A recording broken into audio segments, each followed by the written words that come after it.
আসসালামু আলাইকুম ওয়া রাহমাতুল্লাহি ওয়া বারাকাতুহু। প্রিয় নবীর প্রিয় সুন্নাত অনুষ্ঠানে আপনাদেরকে স্বাগতম। আজকে আমরা হুজুর পাক সাল্লাল্লাহু আলাইহি ওয়াসাল্লামের পুরা জিন্দেগীর সুন্নতের আমল সময়ের মধ্যে একটি সুন্নাত আপনাদের সামনে পেশ করব।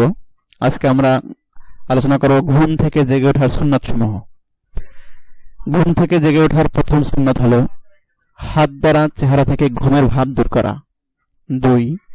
ঘুম থেকে জেগে ওঠার দোয়া পাঠ করা। 3.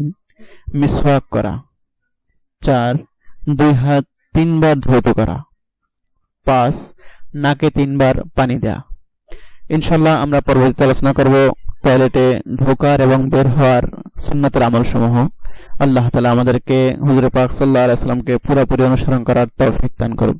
আসসালামু আলাইকুম ওয়া রাহমাতুল্লাহি ওয়া বারাকাতুহু।